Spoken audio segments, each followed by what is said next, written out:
बच्चों, इस कक्षा में हम पढ़ेंगे संयुक्त कोणों के त्रिकोणमितीय अनुपात। पिछली कक्षाओं में आपने पढ़ा है कोणों के मापन की पद्धतियाँ, फिर आपने पढ़ा है त्रिकोणमितीय फलनों का सामान्य परिचय, और उसके बाद हमने पढ़ा था त्रिकोणमितीय सरल समीकरणों की व्युत्पत्ति के साथ हमने उसका सत्यापन देखा था। अब हम त्रिकोणमितीय अनुपातों को दो या दो से अधिक कोणों के योग या अंतर के रूप में लिखना सीखेंगे। साथ ही उसका सत्यापन करने के बाद उससे संबंधित कुछ प्रश्नों को देखेंगे। तो इस अध्याय में जो पहला सूत्र है वह योग सूत्र के नाम से जाना जाता है। उसमें से पहला सूत्र है sine of A plus B equal to sine A cos B plus cos A sine B. दूसरा सूत्र है cos of A plus B equal to cos A cos B minus sine A sine B.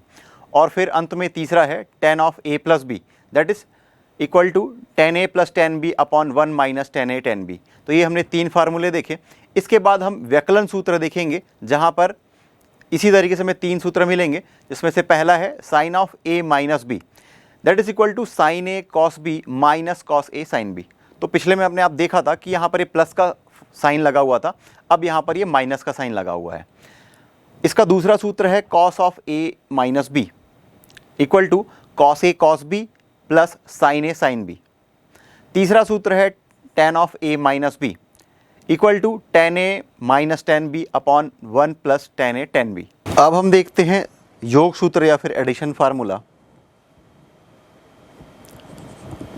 पहला है sine A plus B. देखिए ए और B यहाँ पर हम दोनों का योग कर रहे हैं, इस वजह से यह योग सूत्र है।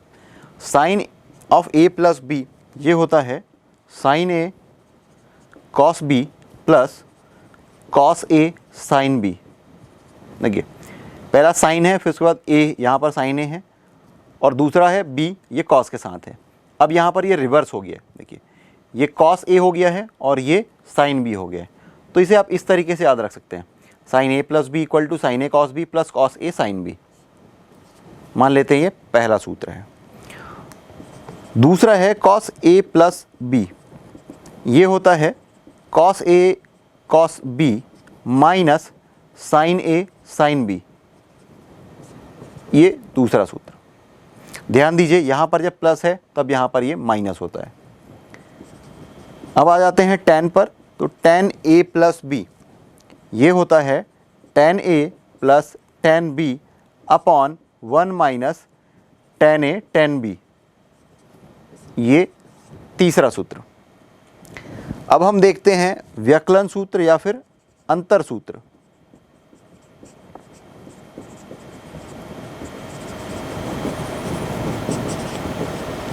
Subtraction formula.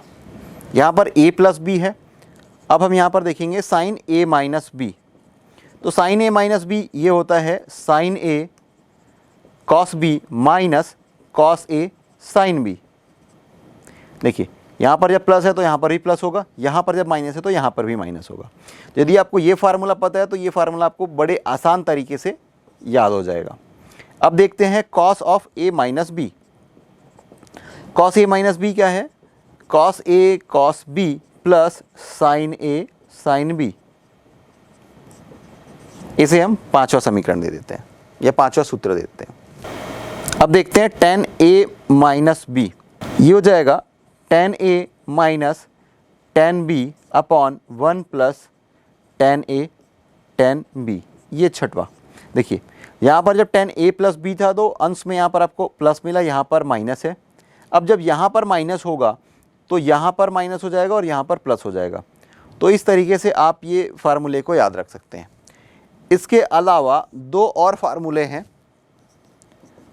Cot A plus B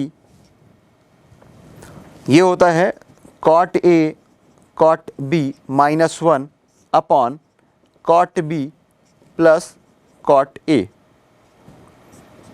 ये सातवां। इसी तरीके से इसका अंतर कॉट ए माइनस बी ये हो जाएगा cot A cot B plus one upon cot B minus cot A, ये आठवां। तो ये सभी समीकरण आपको याद होने चाहिए, बड़ा आसान है। जब भी हम किसी प्रश्न को हल करेंगे तो जो आवश्यक सूत्र होगा उसे उसके नीचे लिखेंगे। तो इस तरीके से आपको प्रश्नों को हल करते करते ये सूत्र याद हो जाएंगे।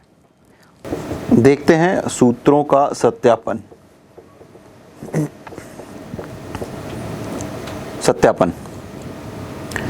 तो इसमें जो पहला सूत्र है यह है cos of A minus B, जिसका कि हम सत्यापन करने वाले हैं। ये इक्वल टू होता है cos A cos B plus sine A sine B. तो इसे सिद्ध करने के लिए पहले हम एक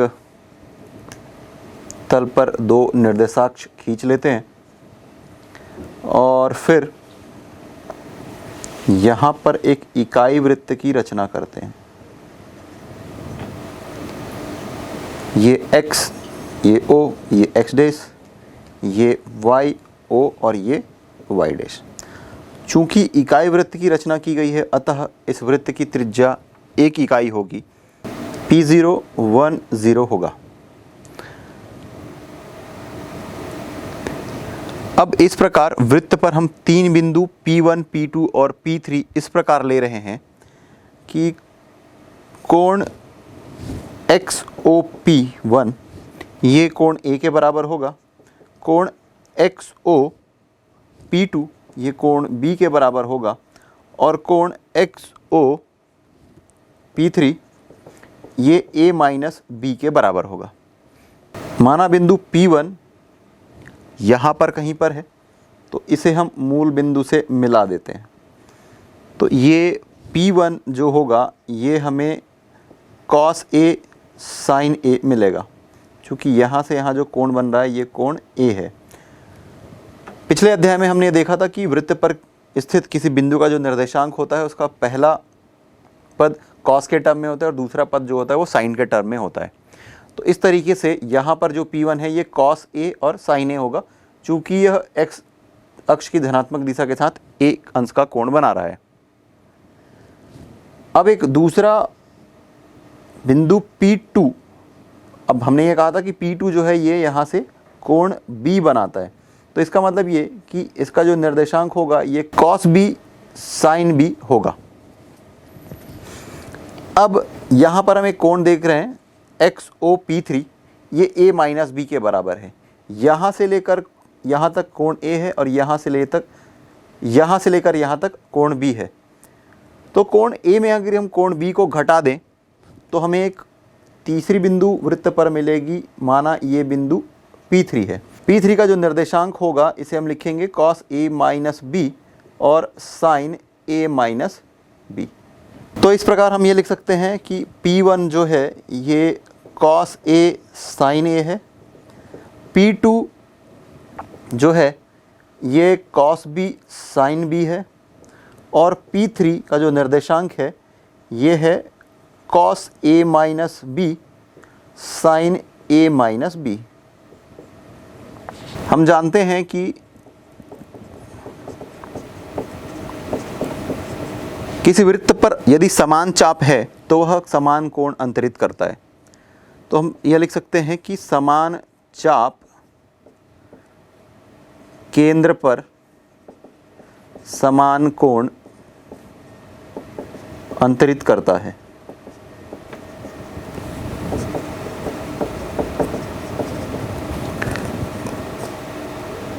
तो यहाँ पर दो चाप हमें मिल रहे हैं, एक है P0 P3 और दूसरा है P1 P2।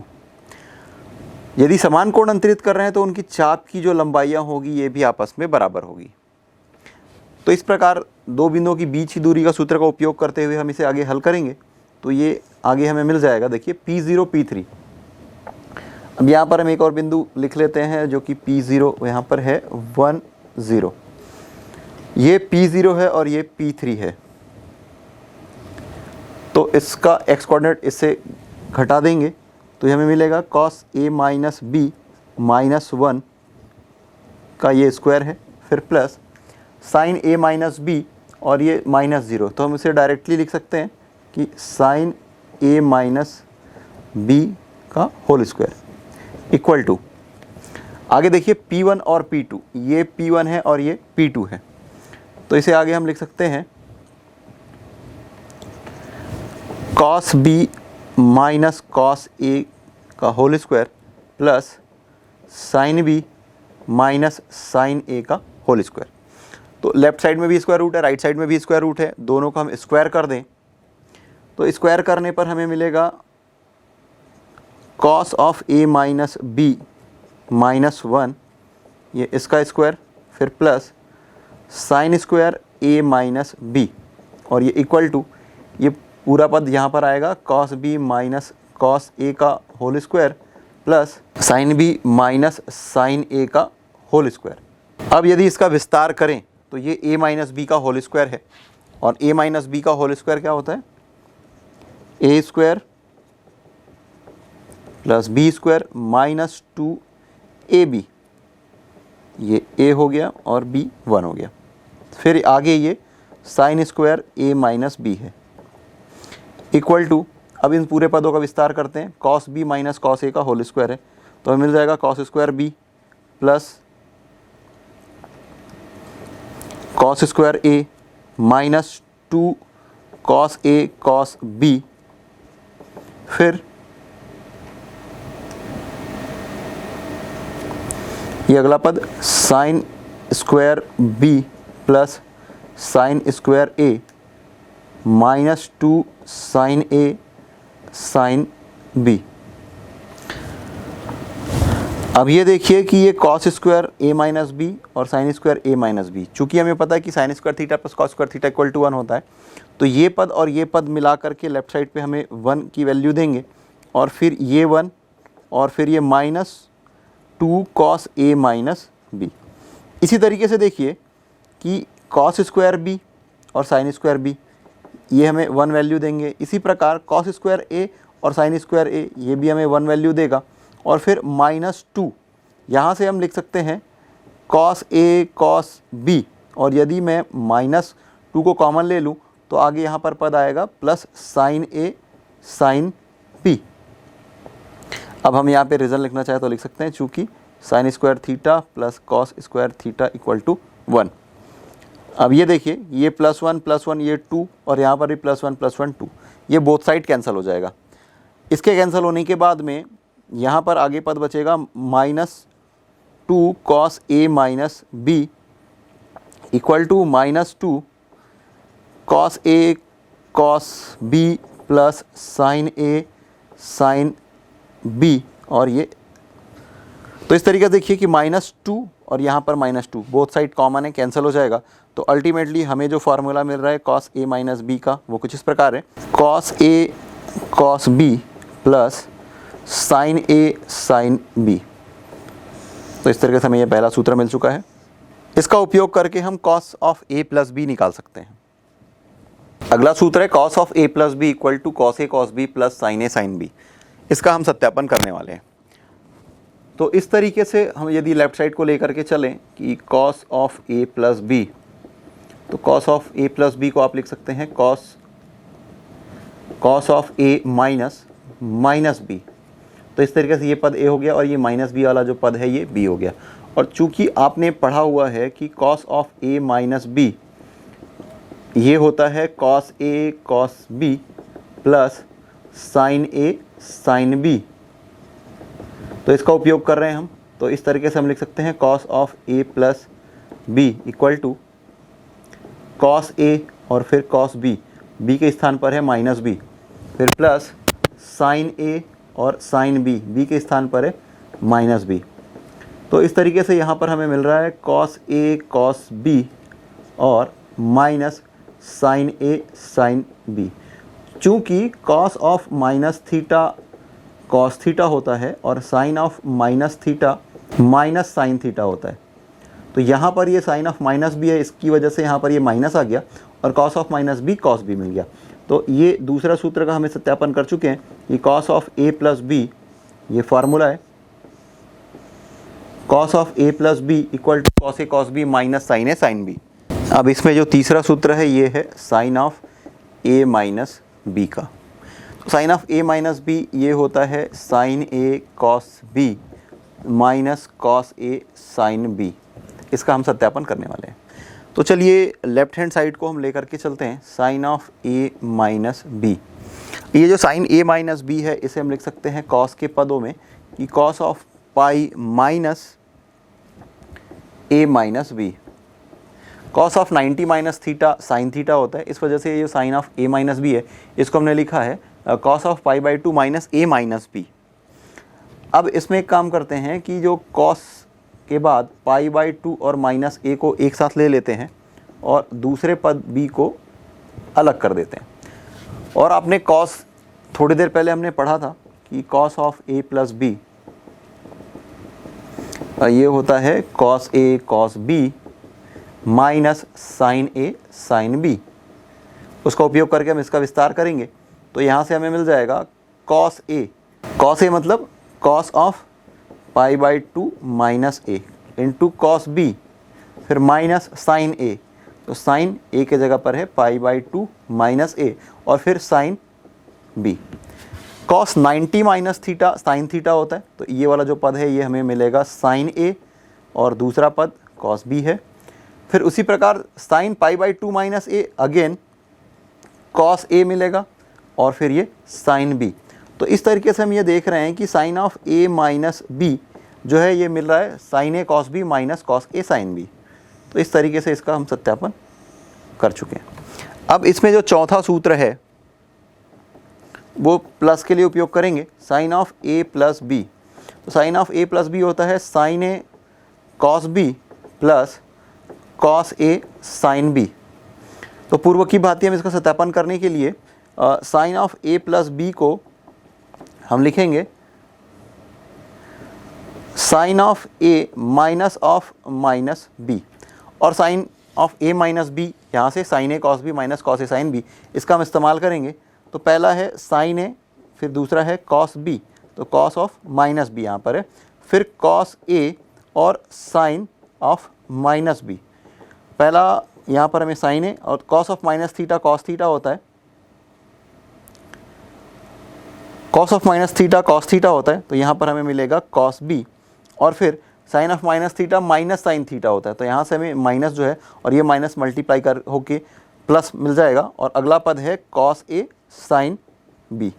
तो ये फार्मूला हमें मिल गया sine of A plus B equal to sine A cos B plus cos A sine B. अगला सूत्र है tan of A plus B. Tan of A plus B ये होता है tan A plus tan B upon 1 minus tan A tan B. इस सूत्र का भी सत्यापन हम लेफ्ट हैंड साइड को लेकर के कर सकते हैं। तो इसके लिए यदि हम tan of A plus B लिखें तो इसे हम लिख सकते हैं sine of A plus B upon cos of A plus B. और sine of A plus B और cos of A plus B इसका विस्तार हम पहले ही देख चुके हैं, तो वो पूरे पद को हम लिख देते हैं। साइन ए प्लस बी हो जाएगा sine A cos B plus cos A sine B upon cos of A plus B, ये होगा cos A cos B minus sine A sine B. अब ये देखिए कि यहाँ पर टेन ए और टेन बी है, तो पहले पद में हमें साइन ए दिख रहा है और साथ में कॉस बी है, तो और यहाँ पर हर में हमें एक दिखाई दे रहा है और यहाँ पर कॉस ए कॉस बी है। तो हर में यहाँ पर एक लाने के लिए इन पूरे पदों को कॉस ए कॉस बी से अगर भाग दे दें तो हम वहाँ तक पहुँच जाएंगे। तो चलिए sign A cos B upon cos A cos B, फिर प्लस ये वाला पद cos A sine B upon cos A cos B, और फिर पूरा अपॉन ये आ जाएगा cos A cos B upon cos A cos B, फिर minus sine A sine B upon cos A cos B. अब ये देखिए कि ये कॉस बी और ये कॉस बी कैंसिल हो जाएगा, यहाँ पर आएगा साइन ए अपॉन कॉस ए। इसी तरीके से ये कॉस ए और कॉस ए कैंसिल हो जाएगा, sine B upon cos B ये बचेगा यहाँ पर, फिर ये साइन ये cos A cos B upon cos A cos B है, तो यहाँ पर आ जाएगा 1, फिर माइनस ये sine A upon cos A sine A upon cos A, और फिर sine B upon cos B. तो इस तरीके से हम लिख सकते हैं कि tan of A plus B equal to ये देखिए, ये इसको हम tan a लिख सकते हैं, इस पद को हम लिख सकते हैं tan b, और 1 माइनस इस पद को लिख सकते हैं tan a, और अगले पद को लिख सकते हैं tan b। तो इस तरीके से ये सिद्ध होता है कि tan of a plus B equal to tan a प्लस tan b upon 1 minus tan a tan b। तो अगला सूत्र है tan of a minus b, ये होगा tan a minus tan b upon 1 plus tan a tan b। ध्यान दीजिए कि यहाँ पर प्लस है तो अंश में यहाँ पर प्लस है, यहाँ पर माइनस है तो यहाँ पर माइनस होगा, और चूंकि यहाँ पर माइनस था, यहाँ पर ये साइन चेंज हुआ तो यहाँ पर हमें प्लस मिलेगा। तो चलिए ठीक है, इसका सत्यापन हम देख लेंगे। tan of a minus b, इसे हम लिख सकते हैं tan of a plus of minus b। आपने ये tan a प्लस बी देखा है, tan a प्लस tan b upon 1 minus tan a tan b, उस फार्मूले को हम यहाँ पर अप्लाई करते हैं। तो tan a प्लस tan b, b के जगह में है minus b, upon 1 minus tan a और tan ऑफ माइनस b। तो इस तरीके से यदि इसे आगे हल करें तो मिलेगा tan a minus tan b। चूँकि tan of minus theta minus tan theta मिलता है, तो इस वजह से tan of minus b minus tan b मिलेगा, फिर अपॉन 1, और ये tan ऑफ माइनस b, ये माइनस और माइनस प्लस हो जाएगा, यहाँ पर मिलेगा हमें tan a tan b। तो ये है tan a minus b equal to tan a minus tan b upon 1 plus tan a tan b। तो इस तरीके से यह सूत्र भी सिद्ध होता है।